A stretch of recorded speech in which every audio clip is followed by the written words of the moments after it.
So this is Engineering Statistics and Linear Algebra, 18EC44. We are in the module 4 that corresponds to the linear algebra. So we have already discussed in the earlier classes linear independence and spanning, and also we discussed the basis also, which will correspond to both linear independence as well as spanning, right? So we'll take up some of the examples of the basis, and then we'll go for what is dimension today, right? So going back briefly in the last class, basis can be defined as a basis for V is a sequence of vectors which are both linearly independent and which span the vector space V. So when we say linearly independent, it is a minimal set, okay? We should not have too many vectors, whereas a span will mean that we have maximal set. That means we should not have few vectors. Okay, linear independent, we should not have too many vectors. That will give us the minimal set. Spanning, we should not have, it corresponds to a maximal set. That just gives that we should not have few vectors, right? Less vectors. Okay, we should not, here it says we should not have more vectors. Here it says we should not have less vectors. It can be more, but here it can be less but not more.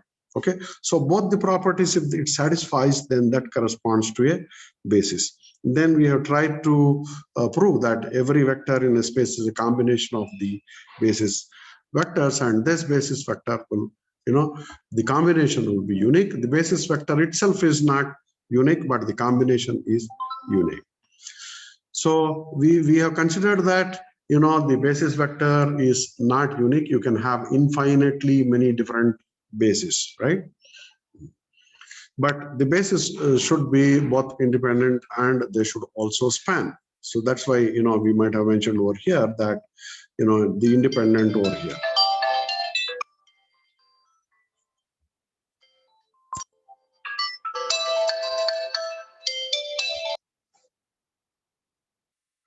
So when we say basis, then it should be both span as well as independent. That's why we have mentioned here the basis. And we have taken an example over here in the last class, wherein we said we have considered a space which corresponds to R square. And if we can say that here XY plane in the figure is considered over here. And in the figure, we are showing the R square itself. R square itself is a plane. So vector V1 by itself is linearly independent. If we say V1 itself is linearly independent, V2 is separately linear independent, V3 itself is separately linear independent, right?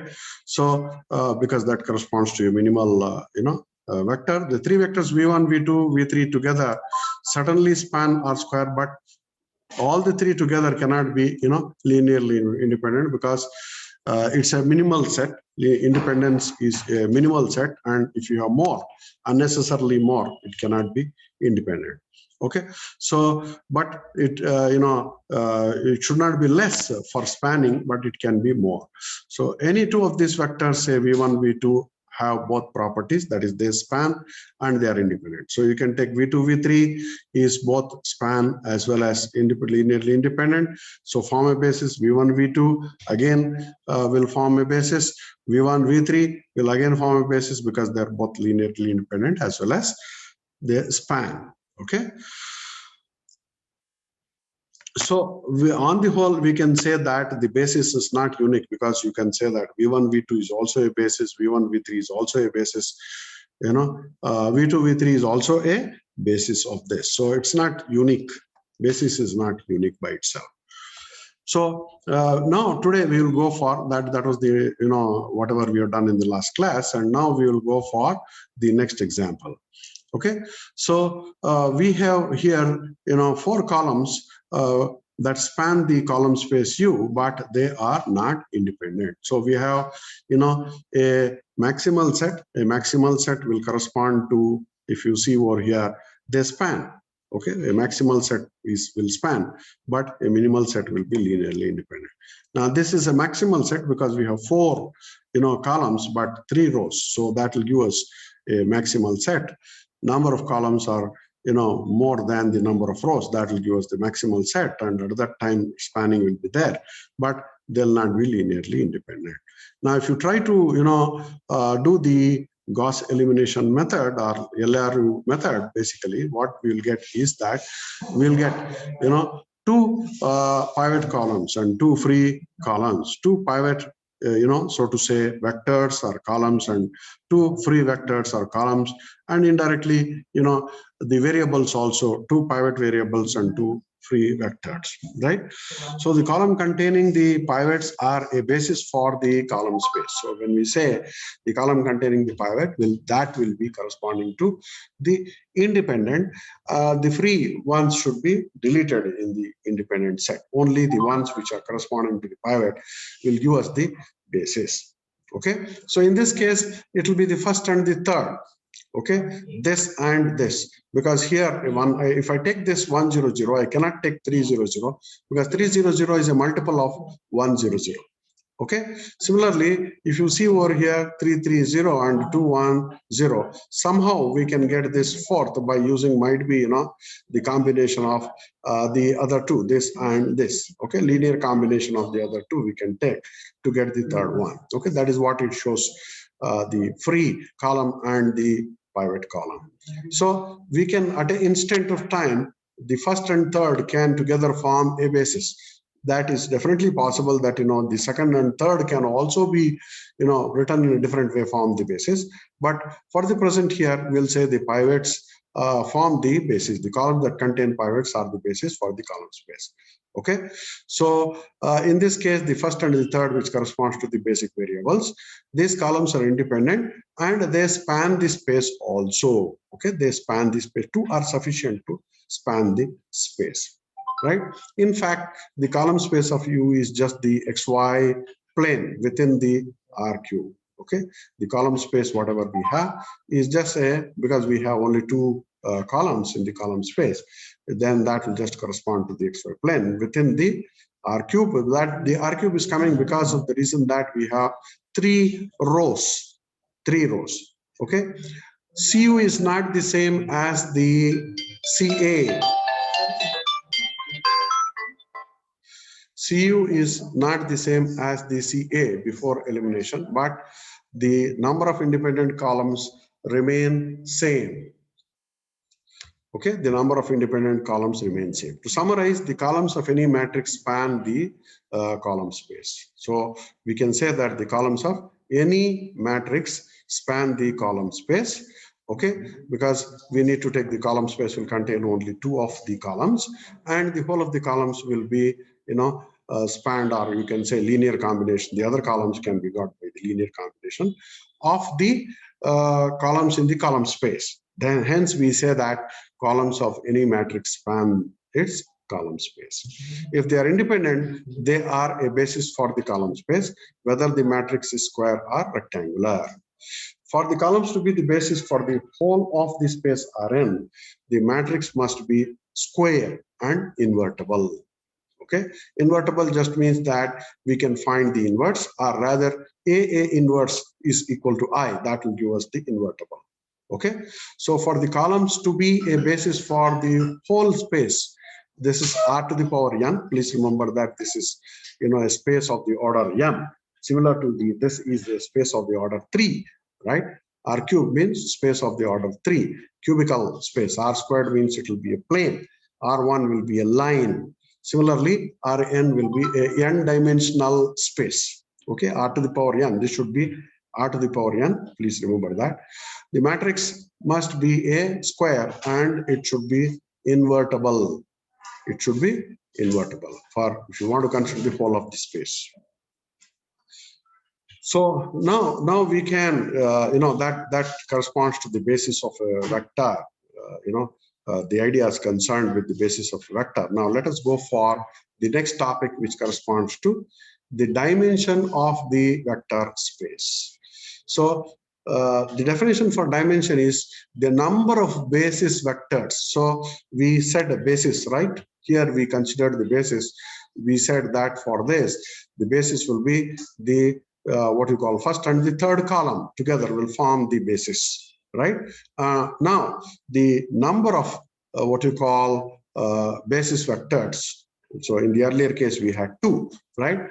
Will give us the dimension of the vector space. So dimension of the space is the number of vectors in the every basis. So that just means that every basis should have the same number of vectors because dimension is same, right? Every basis of a particular space should have the same number of vectors. So any 2 bases for a vector space, we contain the same number of vector. This is rather very important because we'll have to prove this relationship later. Okay, any 2 bases for a vector space, we contains the same number of vectors.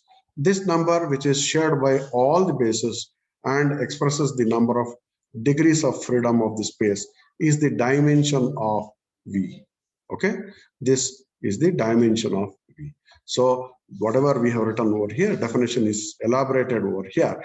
Any 2 bases for a, from this you can almost derive this. Any 2 bases of a vector V contain the same number of vectors, and this number, which is shared by all the bases, expresses the number of degree of freedom or dimension. Either you call it as degree of freedom or dimension. So the XY plane has, in our example, which we have considered, the XY plane has 2 vectors in the basis and its dimension is 2. In 3 dimension, we need 3 vectors along the XYZ axis or in any other linearly independent directions. In any other linearly independent direction, because we already said that the basis is not unique. Okay, the basis is never unique. Okay, you can have, we already said that we can have, a vector space does not have a unique basis. You can have many different combinations which correspond to the basis. Infinitely many different bases you can have. Okay, so hence we can say that here, okay, in any, if I say X, Y, Z, these are the axes, and it can be any other, what you call dimension also. In any 3 other directions or dimensions, whatever you call it, in any other 3 directions, but all of them should be linear. Basis just means that it should span as well as it should be linearly independent. Okay, so that means a maximally linear independent set is a basis. A maximally linearly independent set is a basis. Linearly independent means we should have as less as possible. Spanning means we should have as much as possible. Okay, the intersection of that means it shouldn't be neither too much nor it should be too less. That will give us the basis exactly at the same point. That means it should satisfy both the linearly independent as well as the basis. Okay, that as well as the spanning, that will give us the basis. So basis just means linearly independent as well as the spanning. Okay, so if we consider the 3 dimension, then that means we should have in the what you call it should be in the XYZ axis or in any other 3 directions which should be linearly independent. So the dimension of the space Rn is n. The dimension of the space Rn is n. The column space of U in the example 9 has dimension 2 only. Okay, in the column space of U in the example 9 has the dimension 2 and it has a 2-dimensional subspace of R3. Okay, it has a 2-dimensional subspace of R3. The 0 matrix column space contains only the 0 vector. If we say 0 matrix column space, this contains only a 0 vector, and the empty space is a basis for that space, and its dimension is 0. So whenever we have a 0 matrix column space, then we have only 0 vectors, and the empty space is the basis for that space, and the dimension of that, what you call 0 matrix column space will be corresponding to 0. Okay, because we don't have any other value other than 0 in the matrix, so dimension will be 0, right? So there should be some rank there. Only if there is a rank you can have the dimension also. Now we'll come to that theorem over here, which I just told you that the first part of it. Any 2 bases for a vector space V contains the same number of vectors.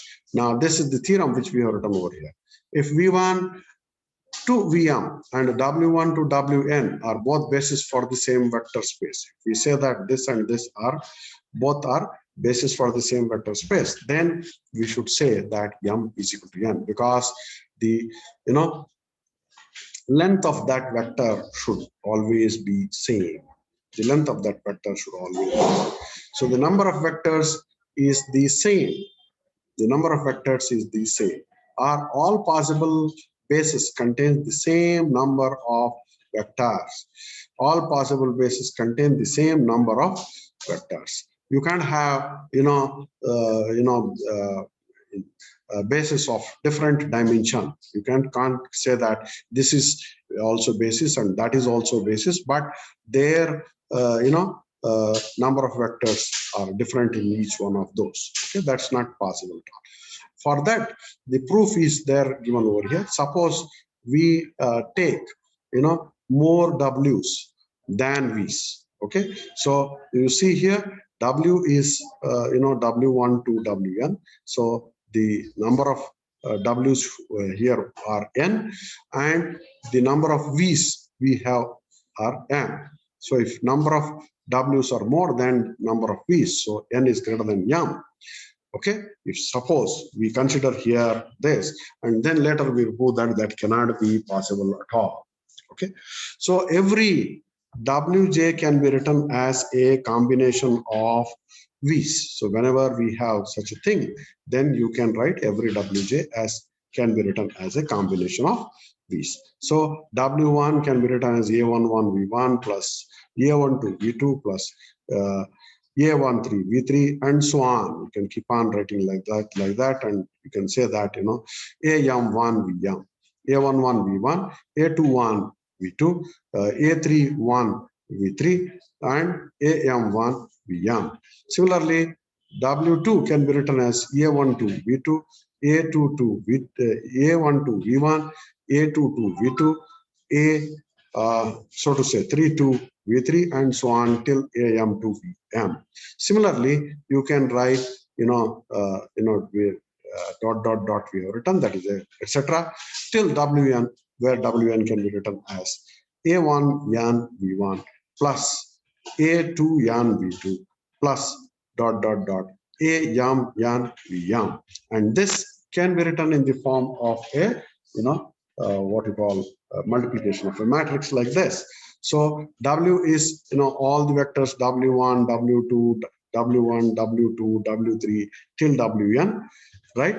And this is a matrix which consists of V1 till Vm multiplied with a matrix here which is A11 till AM1, then A21 till AM2. Similarly, here we can write A1 yan till AMN. Okay, A1 yan till AM yan. Okay, so all that we can try to write. This will be A11, A21, A31, A41 till AM1. Whereas this will be A 12, 13, 14, 1 yan, and here it will be AM yan.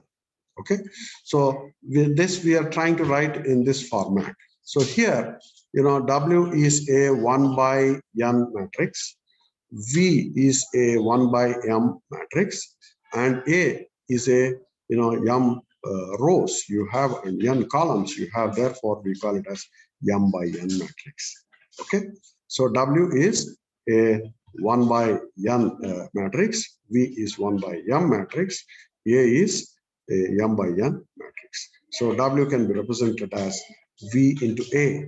So A is, now in this case, when we say A is n is greater than m, number of columns are more than the number of rows. Number of columns is more than the number of rows. So that gives us A is short and wide matrix. Okay, wide matrix means you have number of columns more and number of rows less, right? Since yan greater than m, wide will give you n larger than m, columns larger than rows. So therefore, there is a non-zero solution because we have here, more number of columns than rows. There is a non-zero solution to Ax equal to 0. So you can reduce the number of columns over here so that M and N become equal to each other, because we have number of columns more than the number of rows. You can reduce the number of columns to make it equal to each other. Okay, so in that sense, therefore, there is a non-zero solution to Ax equal to 0. Then we can multiply both sides by V. So you'll get Vax equal to 0. And Va is nothing but W, and W, that will give us Wx equal to 0. That is a combination of W's gives 0. A combination of W's gives 0. So if a combination of W's gives 0, then W could not be a basis. So we cannot have N greater than M. Okay, we cannot have N greater than M, because here we are taking Wx equal to 0.